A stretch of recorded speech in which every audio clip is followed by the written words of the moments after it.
Boa noite, seja pois bem-vindo a esta edição do programa Ponto por Ponto. Conforme tínhamos anunciado, o convidado é o presidente do MPD e primeiro-ministro Ulisses Correia e Silva. A direção nacional do MPD reuniu-se há poucos dias e aclamou Ulisses Correia e Silva candidato do partido às eleições legislativas de 2026. Vamos então analisar a vida interna do MPD, bem como a situação do país. Começamos por agradecer o nosso convidado. Boa noite. Boa noite, um prazer estar aqui mais uma vez.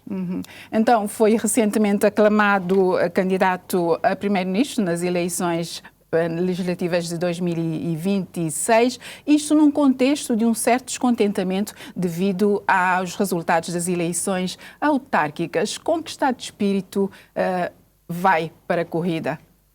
A primeira palavra aclamação dá a ideia de que houve quase uma entronização, não é isso. Os dirigentes nacionais do MPD convergiram com a necessidade de, neste contexto, mantermos estabilidade, mantermos a liderança e organizarmos fortemente para as eleições de 2026, as legislativas. Portanto, o espírito é o mesmo, estar disponível para prestar um serviço ao país, um serviço ao meu partido, ir aos combates que forem necessários. Nós saímos, de facto, das eleições autárquicas com resultados que não eram os previstos, nem os desejáveis, mas combates são combates. E a luta política não termina e não se limita a uma eleição apenas. Temos eleições autárquicas, produziram os resultados que produziram, mas temos as legislativas. Não são uma transmissão automática de resultados, nem da configuração eleitoral. Cada município é uma eleição, fazem-se as escolhas em função dos candidatos, em função dos programas dirigidos diretamente ao eleitorado. É um bocadinho diferente do eleitorado nacional e das eleições nacionais legislativas. Então está convicto de que os resultados das eleições legislativas poderão ser diferentes?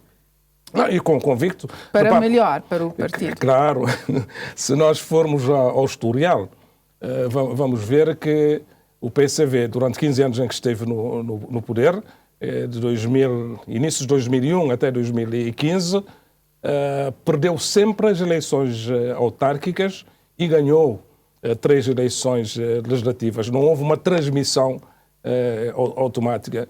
E eu tenho estado a dizer o seguinte: perante os resultados, nem nós que perdemos um número significativo de câmaras, estou a dizer nós, o MPD, devemos entrar em depressão ou entrar em algum momento de aflição ou de drama. Também, para quem ganhou, eu creio que não é motivo de festa, motivo de lançar foguetes, porque não há essa transmissão automática. Quer dizer, nós temos novos desafios, e desafios para os quais nós temos que nos preparar, para além daquilo que tem sido a preparação da organização normal do partido. E temos, de facto, esse grande desafio de colocar o partido à dimensão daquilo que são os desafios para ganhar as próximas eleições. Mas o partido já analisou seriamente o que terá acontecido nas eleições autárquicas? Sim, nós fizemos um estudo de opinião que tem um conjunto de indicadores que permitiu-nos fazer uma avaliação tranquila relativamente, por exemplo, porque é que houve um número elevado de abstenção. Segundo, qual foi a motivação das pessoas que votaram num e no outro sentido. Depois aproveitamos também para fazer a avaliação do desempenho do governo, a avaliação do desempenho do partido. E a que conclusões chegaram? A conclusão que nós chegamos é a seguinte. Primeiro, que nós devemos reforçar a nossa ação política. Quando você está no governo, tem esse problema. Todos os partidos que estiveram no governo, principalmente quando saem de um primeiro mandato e entram no segundo, o governo acaba por absorver o essencial da atividade política. E o partido político fica muitas vezes também menorizado no sentido de menor visibilidade, menor ação política. Então nós temos que reverter esta situação. E eu dei exemplos, por exemplo, se fosse por realizações do governo nos diversos conselhos, nós ganharíamos todas as eleições em todos os conselhos das autárquicas. Mas não é suficiente a ação do governo, quer dizer, a ação política tem que ser consistente, a nível local, a nível das nossas estruturas. Está a assumir que terá negligenciado a atividade partidária a nível das estruturas, a nível das bases também? Não é negligenciar, houve pouca ação. É claro que isso não depende só do presidente do partido. Um partido político é uma organização complexa, tem lideranças a diversos níveis, lideranças nacionais, regionais e locais, e tem diversas estruturas. Mas o que eu reconheço, e isso também foi dito, é que, de facto, uma atenção especial ao partido deve ser dada, porque foi, de certa forma, não negligenciada, mas subalternizada relativamente àquilo que é toda a pressão e toda a pressão que nós tivemos na governação. Gestão de crises muito complicadas, absorção de tempo, de recursos, de disponibilidades, e alguma parte ficou um bocadinho enfraquecida, e o partido tem que parecer e tem que continuar a parecer forte. Há críticos que afirmam que o partido, a cúpula, distanciou-se das bases. Aceita esta crítica? Olha, essa crítica existe praticamente desde que o MPD nasceu. Você vai ao PCV e vai encontrar a mesma coisa. Aqui o problema é encontrar mecanismos de funcionamento que faça o partido, primeiro, não entrar em trincheiras, não há um combate entre quem está na direção e aqueles que estão na base. Há que criar um mecanismo e um sentido de um partido único, com a sua unicidade. Em segundo lugar, com papéis diferentes. O presidente do partido tem um papel diferente do coordenador local, mas o coordenador local é tão importante como o presidente do partido, porque se a nível local a ação política não for forte, a nível nacional também não será. Resumindo, nós reconhecemos, eu fui o primeiro a reconhecer primeiro a responsabilidade pelos resultados, segundo a reconhecer também que é necessário uma atenção especial ao partido, uma atenção especial aos nossos militantes, uma atenção muito especial à ação política com sistema, e sistema pressupõe órgãos nacionais, órgãos regionais, órgãos locais, pressupõe os coordenadores, pressupõe a JPD, pressupõe as mulheres democratas, pressupõe os nossos autarcas, para podermos ter, de facto, alinhamento, convergência e ação política. Portanto, a primeira conclusão, a conclusão mais importante a que chegaram ao analisar os resultados das eleições autárquicas é que o partido, a cúpula, deve aproximar-se mais das estruturas e das bases, é isso? Essa é uma verdade. Segundo, eliminar essa ideia de que existe, de facto, combates à base dirigentes. O que temos que fazer, a todos os níveis, é uma maior aproximação. Isto é uma orientação também, não só uma maior orientação enquanto partido, mas uma maior aproximação enquanto cidadão. O primeiro-ministro, o presidente do MPD, não deixa de ser um cidadão. E às vezes o tempo, o poder, a absorção do cargo, provoca às vezes algum distanciamento.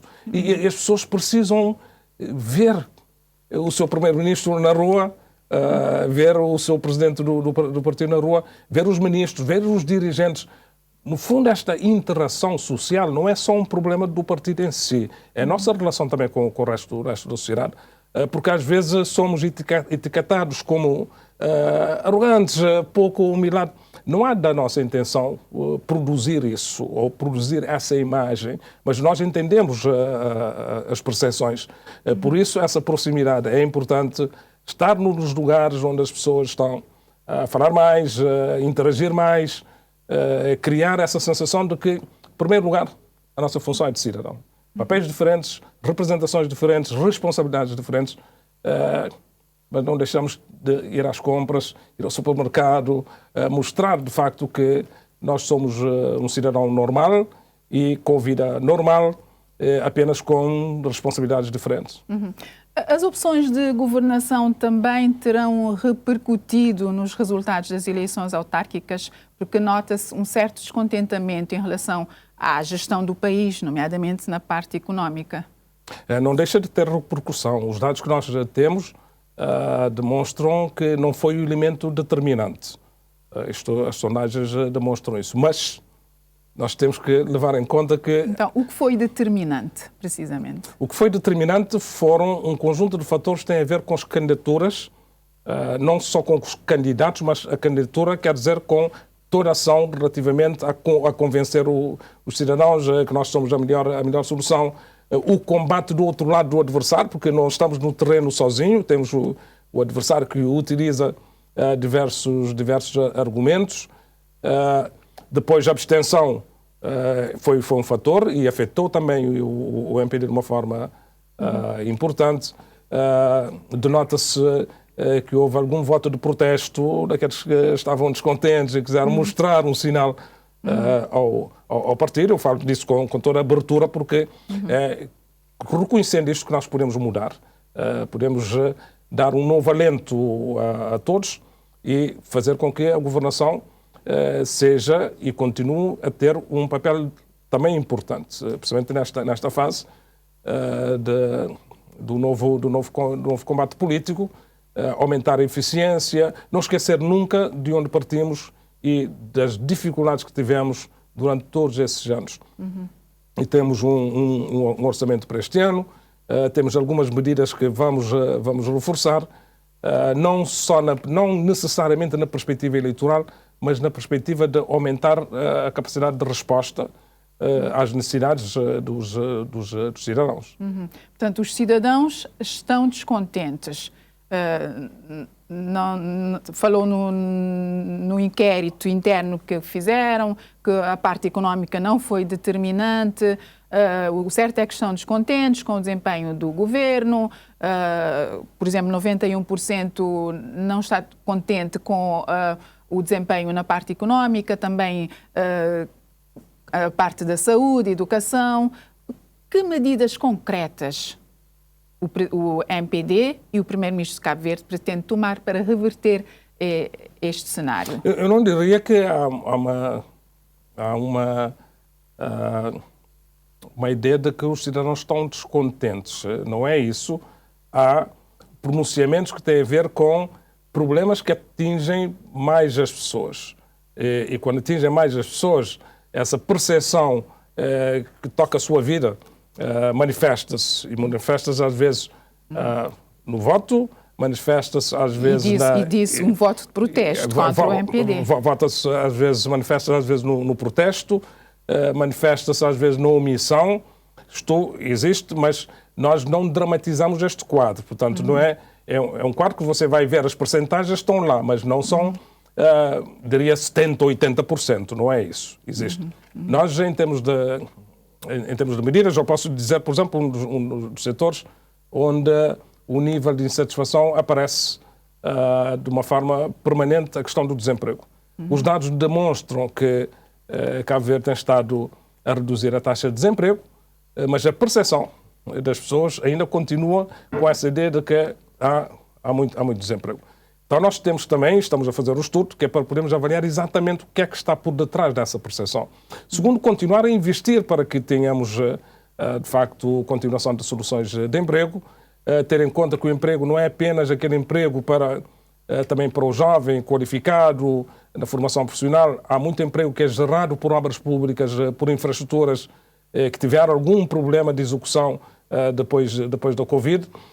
Temos um emprego ou outro emprego na zona rural relativamente à agricultura. Toda essa dinâmica é um bocado complexa porque o emprego não é só do funcionário público ou não é só das empresas. Temos um setor informal da economia muito alargada. Temos um conjunto de pessoas que vivem, por exemplo, da construção civil, e quando a construção civil arrefece, isso gera desemprego.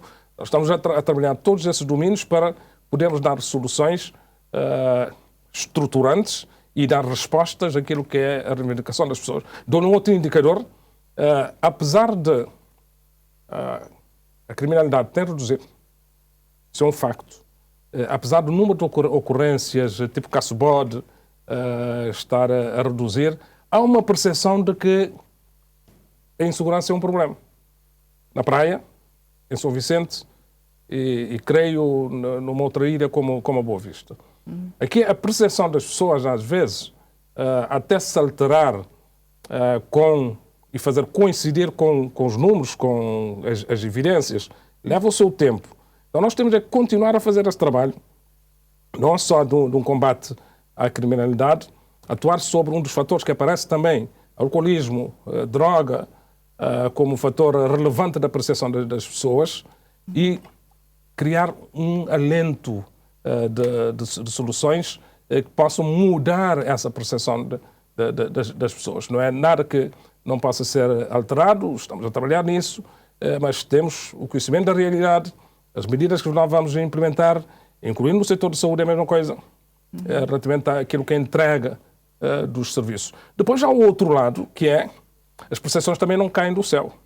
Há todo o combate dos nossos adversários para criar essa percepção de coisas com problemas, também influencia. As redes sociais, os ataques diversos nas redes sociais influenciam também a percepção das pessoas, para além das respostas que nós criamos e que nós damos. Portanto, vivemos dentro deste ambiente e temos que ter em conta esse contexto e, em função desse contexto, aumentar a confiança dos cabo-verdianos, não só nas instituições da República, mas no MPD e no Governo. Anunciou há poucos dias que vai mexer no Governo. Para quando? A medida não tarda, tendo em conta que já falta pouco mais de um ano para o término deste mandato. Não, vai ser feito o ajustamento ainda este mês, portanto, estou a falar do mês de janeiro. Janeiro. Quando? Esta semana? Porque o mês de janeiro já está a terminar. Portanto, essa é a variável que eu tenho que gerir. É bom que as medidas sejam tomadas não por pressão, por impulso, mas que haja devida ponderação, isso que eu tenho estado a fazer. Já contactou nomes para Estava a fazer perguntas que eu não posso responder. Potenciais ministeriáveis? Já contactou pessoas? Essas partes o dossiê já está praticamente pronto? Só, o que eu posso dizer é que até o final do mês temos este assunto decidido. Agora não posso dar, como compreendo, os detalhes. Regressando E não dou os detalhes precisamente para uma explicação, para as pessoas poderem entender. Todo o processo de ajustamento governamental, de remodelação, tem vários intervenientes. A proposta do Governo tem que ser apresentada ao Presidente da República e o Presidente da República não pode receber, portanto, essa proposta quando já está na comunicação social ou já está nos outros órgãos do partido. Isso torna as coisas complicadas. Depois há uma consulta que tem que ser feita ao próprio partido. Depois há contactos que têm que ser feitos pelas pessoas e não posso estar a fazer um contacto com depois o que está incumbente a saber, bom, você já contactou esse, afinal eu continuo aqui. Portanto, é dentro desse contexto que a decisão tem que ser tomada e com as devidas precauções para que o anúncio do momento das alterações não crie convulsões. É isso que todos os governos fazem, todos os primeiros-ministros fazem. Vai reduzir o número de governantes ao mexer no governo? Há uma percepção, quero responder relativamente a isso, porque criou-se essa percepção, porque nós partimos de 12 ministros. Mas com toda a sinceridade, quando fizemos o percurso já de 2 anos de governo, chegamos à conclusão que não era possível funcionar em Cabo Verde com 12 ministros. E aumentamos. Em vários países europeus já é possível. Há governos com 12 Ok, mas tem uma administração bem diferente. Não são ilhas. Nós temos os arquipélagos, somos arquipelágico.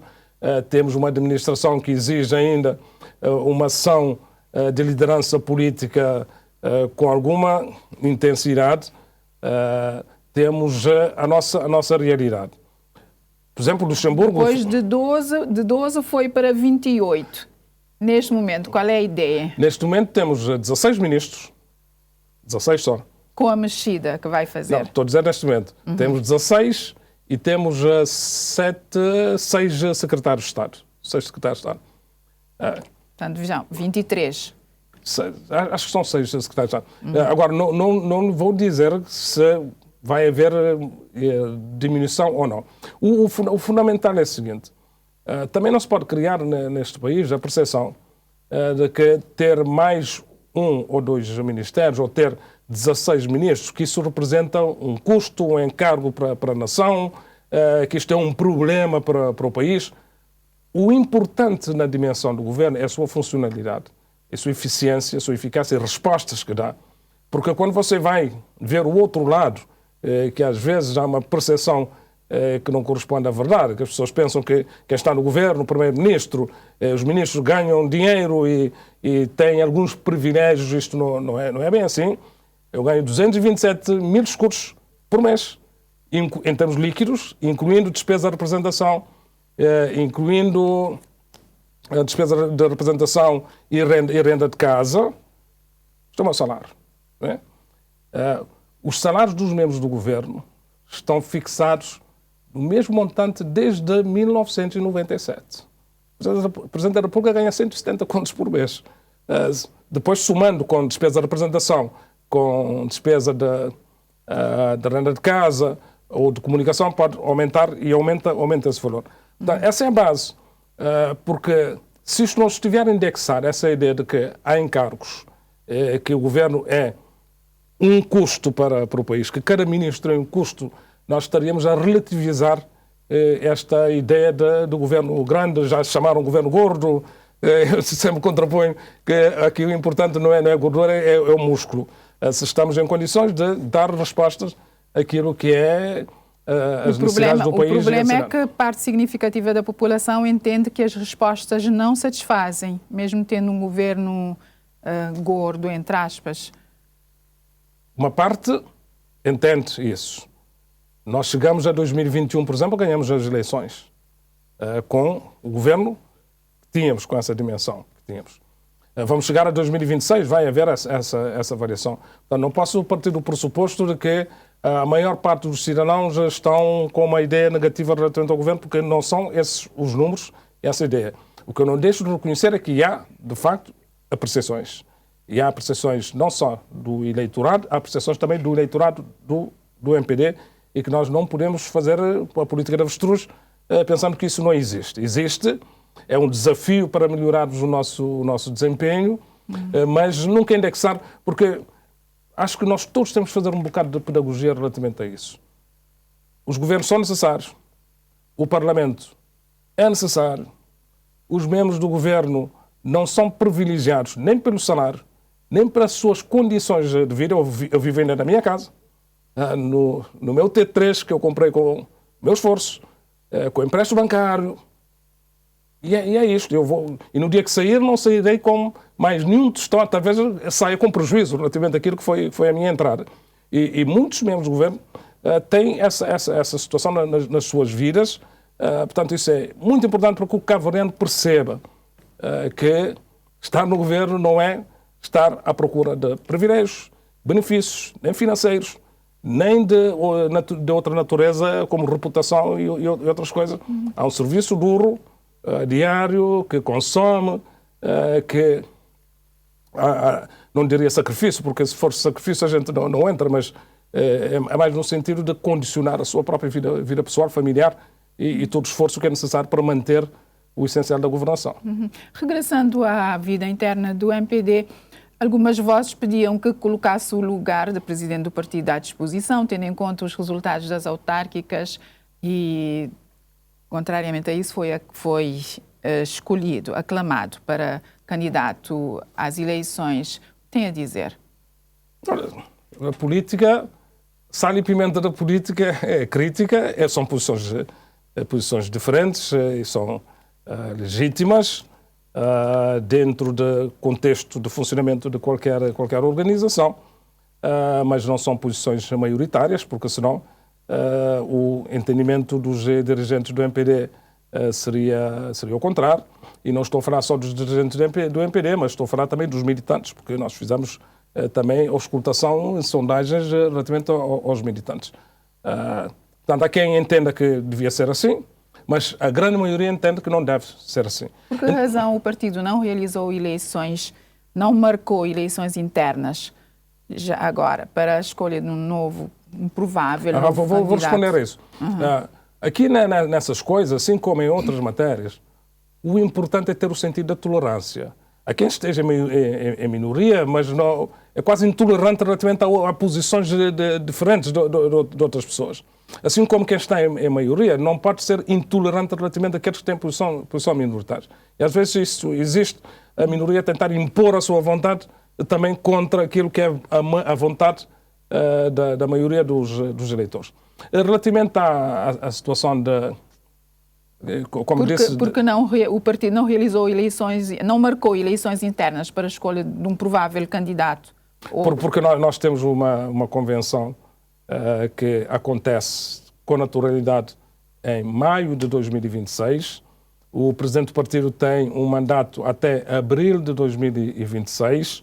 Portanto, o calendário seria esse. Pediu-se uma convenção extraordinária para esse efeito. Mas porque não? Houve pedido, mas a maioria, mais uma vez, portanto, ninguém impede que algum dirigente, algum deputado queira a convenção extraordinária. Mas quem decide é a maioria.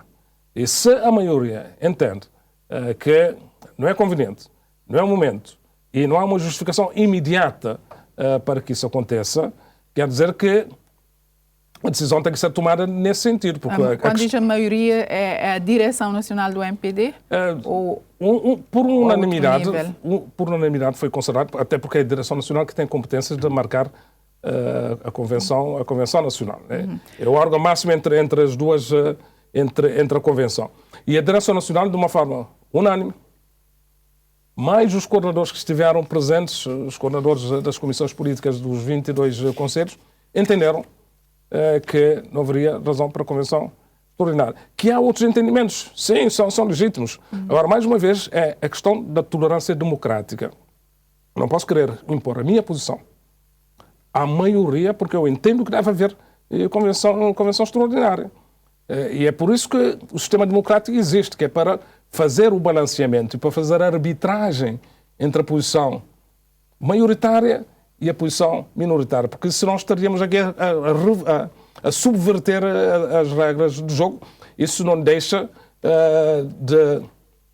não impede que quem tem essas posições se expresse nos meios e instrumentos em que possa fazer valer a sua posição. Disse que a convenção ordinária está marcada para o último trimestre de 2025, é isso? Não, acontecerá, se for esse o desejo da direção nacional, em maio de 2026, por causa do mandato. Portanto, o mandato vai até maio de 2026. E uma das indicações que a direção nacional deu é a seguinte: se, analisando o contexto político, se entender que se pode e se deve antecipar a convenção, no momento próprio far-se-á essa avaliação e tomar-se-á essa decisão. E se for uma decisão tardia, já não permitirá que eventuais candidatos possam consolidar a sua posição, possam impor-se? Portanto, tendo em conta o espaço de tempo entre esta convenção e as eleições. Percebo, quem quer ser candidato tem que fazer valer a sua posição. Primeiro, tem que ganhar os militantes, tem que fazer valer a sua posição nos órgãos e se apresentar depois ao escrutínio. Repare que neste momento aqui não temos, para além de Orlando Dias, que se tinha apresentado como candidato anterior e que agora se desligou dessa intenção, não temos nenhum candidato apontado para o MPD relativamente a se apresentar numa eventual convenção extraordinária. Então, considera que não tem concorrente direto até este momento? Tem que se expressar, repare. Ainda ninguém se expressou. Se houver, expressa-se. A transparência democrática também exige isso, não é? É legítimo que qualquer militante queira se apresentar às eleições e se expresse e depois ver se consegue fazer influência suficiente para que eventual antecipação da convenção, como é dizer, eleitiva, aconteça ou não. Por que razão, neste cenário, escolheu-se o veterano Agostinho Lopes para secretário-geral do MPD? Não é bem veterano, é uma pessoa já foi presidente do MPD em veterano 2006. no bom sentido. Sim. Uma pessoa com experiência política. Sim. Uma pessoa com engajamento, uma pessoa que conhece o partido. E neste momento e neste contexto, pareceu-nos ser a melhor escolha, porque nós precisamos de garantir alguém com autoridade política suficiente para dinamizar a ação política do partido.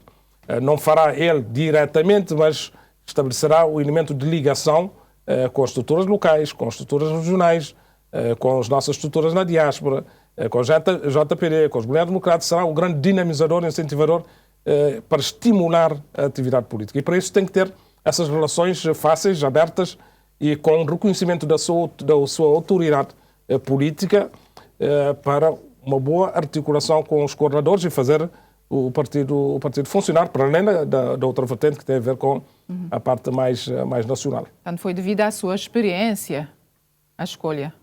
Experiência, entrega, reconhecimento político por parte dos militantes do MPD. Há quem diga que começou mal ao envolver-se em conflitos com a comunicação social. Não começou mal, não envolveu-se em conflitos com a comunicação social. Repare, é bom esclarecer isso.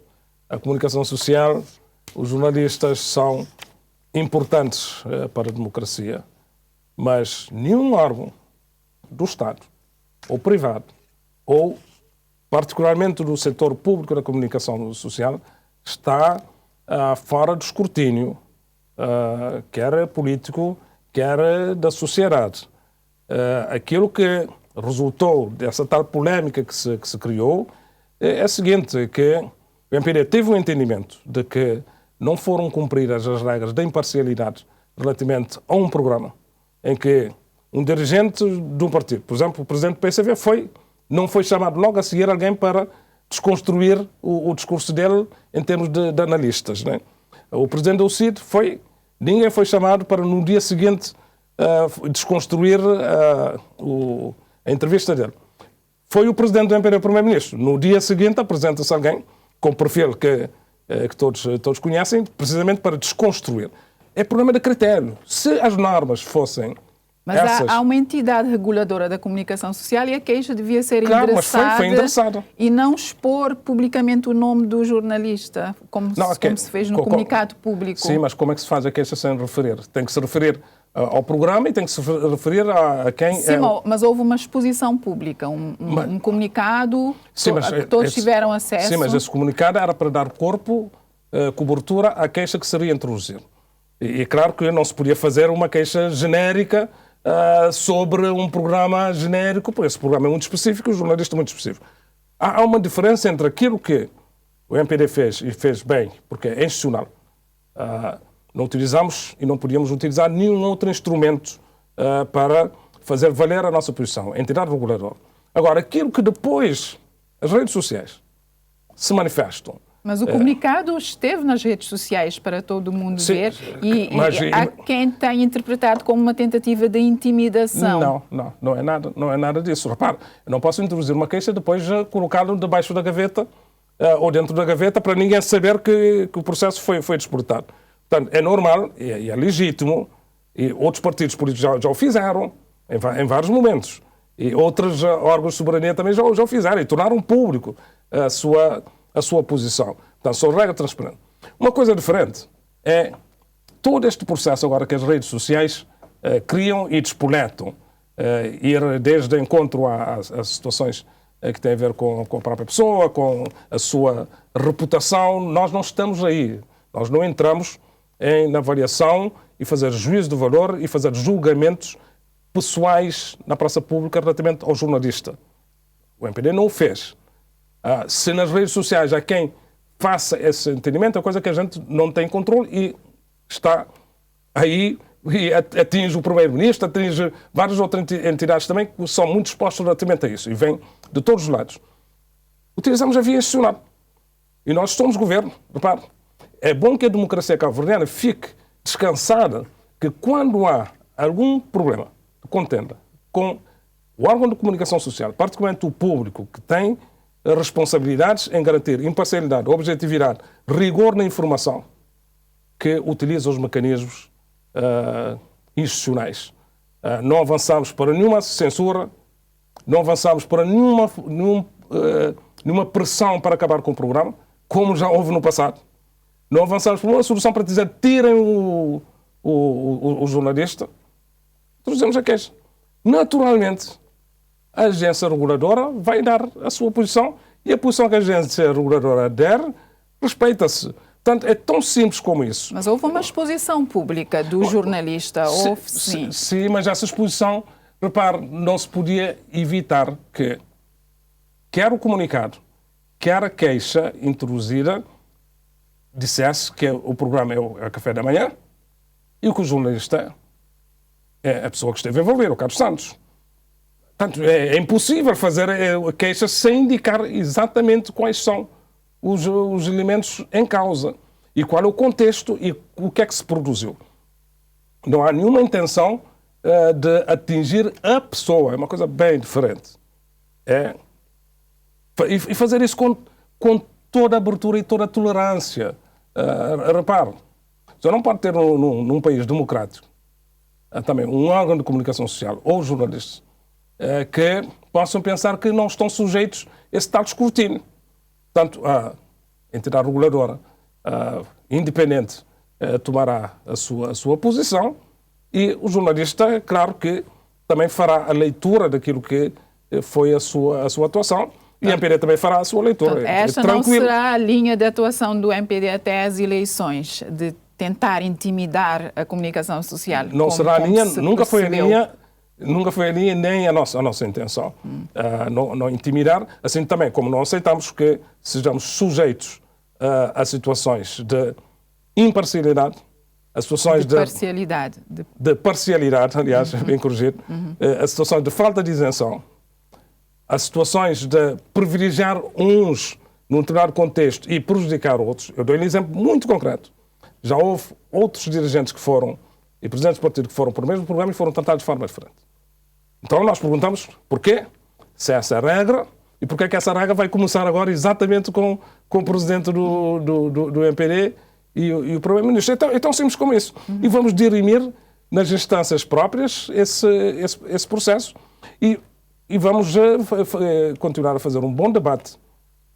Vai estar presente agora no debate no Parlamento, para que possamos todos refletir sobre a comunicação social que nós queremos, o seu papel no reforço da democracia cabo-verdiana. Reconhecemos que, assim como os partidos políticos têm pontos fortes e têm pontos fracos, assim como se diz que o governo também tem pontos fortes e tem pontos fracos, assim como se diz que o governo às vezes não é bem avaliado, então temos que ver também como é que a nossa comunicação social está, não é? E com toda a tranquilidade tomarmos as melhores decisões, porque, do nosso lado, o objetivo, o compromisso é reforçar o papel do setor público e hoje, cada vez mais, porque deve ser até um elemento de diferenciação relativamente ao mercado de comunicação social hoje, digital, muito pulverizado, e temos que ter um órgão de comunicação social que seja diferenciador, que se paute pelo rigor, que seja isento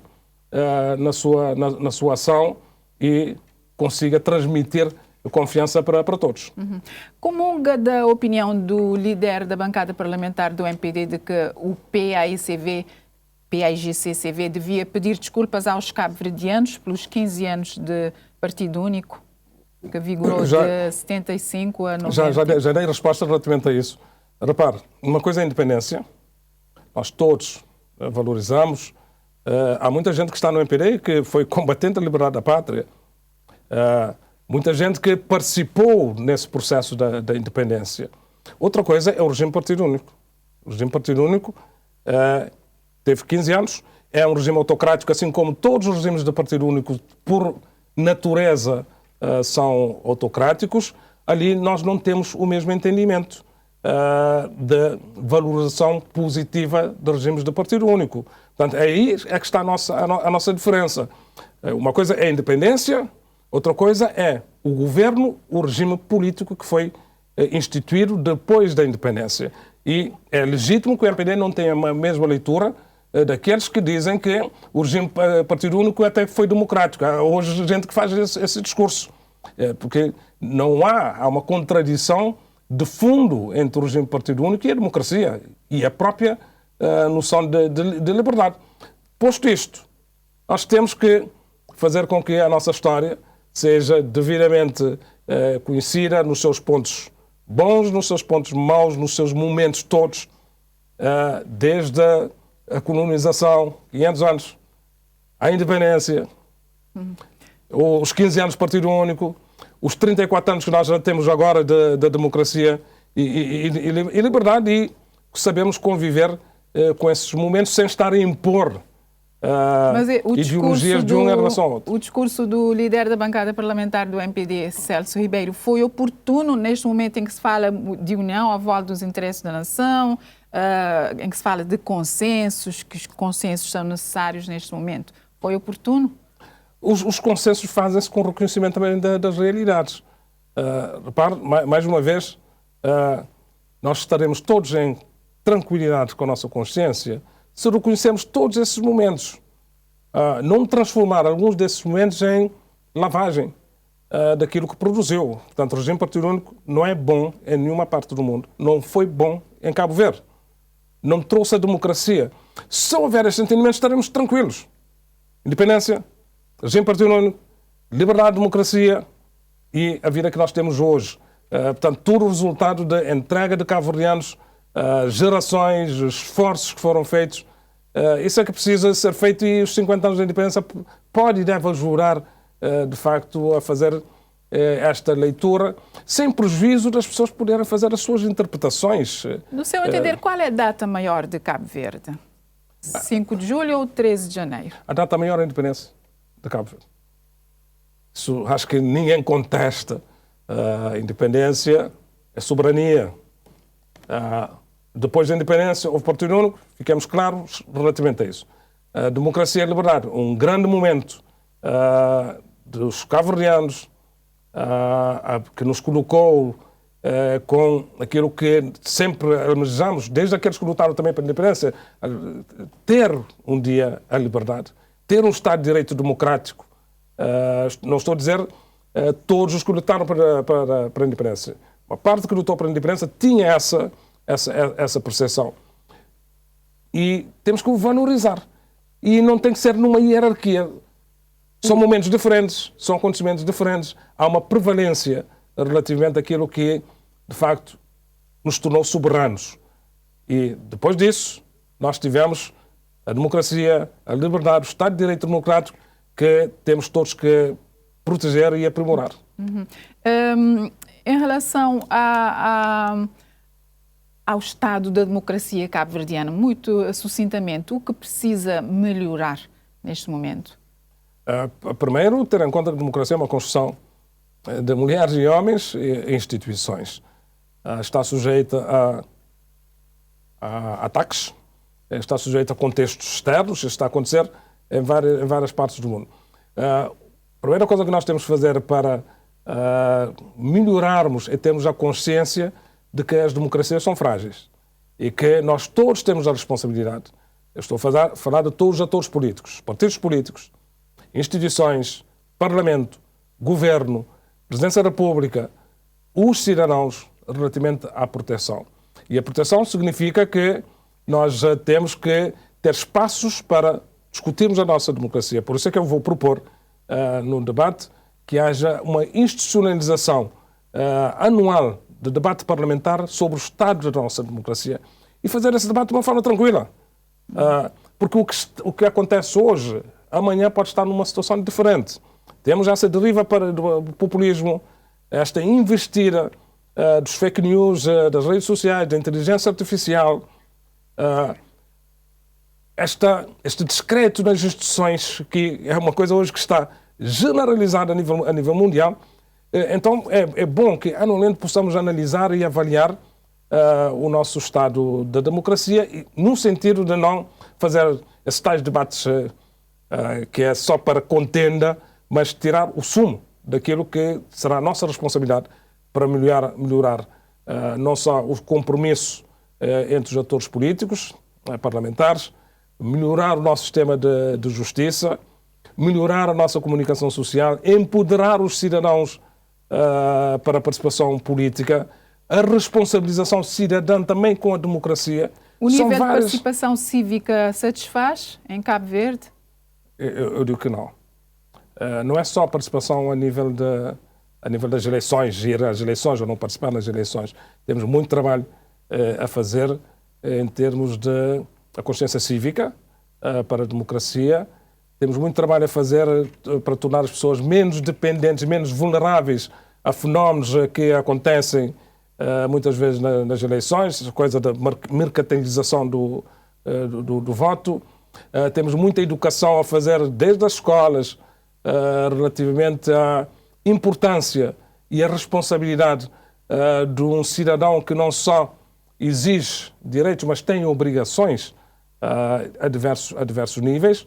Acho que essa parte da literacia digital temos que proteger desde as nossas crianças. Hoje é um fenómeno global, não é só um problema da democracia, é um problema que entra todos os dias nas nossas casas, nos nossos telemóveis, proteger, ter a literacia suficiente digital para que as pessoas possam distinguir. E é aí que a comunicação social do Estado tem um papel muito importante para poder ser a voz também que diferencia. Todo este trabalho creio que é importante para empoderar os nossos cidadãos. A democracia cabo-verdiana não está numa situação de crise como às vezes se tenta passar, mas há perigos. Há perigos, ameaças, e temos de estar bem acordados porque o que nós temos de melhor neste país é a sua estabilidade, é a sua reputação, a sua credibilidade e a confiança, que apesar da confiança das instituições aparecer a baixar, mas o cabo-verdiano confia na democracia e confia que melhorará com o trabalho que nós todos temos de fazer. Muito bem, agradecemos a sua presença aqui no programa Ponto por Ponto, uma vez mais. Obrigada. Obrigado, foi um prazer, Maria Luz. Foi assim, estimado telespectador, a conversa com o presidente do MPD e primeiro-ministro de Cabo Verde, Ulisses Correia e Silva. Na próxima terça-feira estaremos aqui neste espaço com outro convidado, se Deus quiser. Boa noite.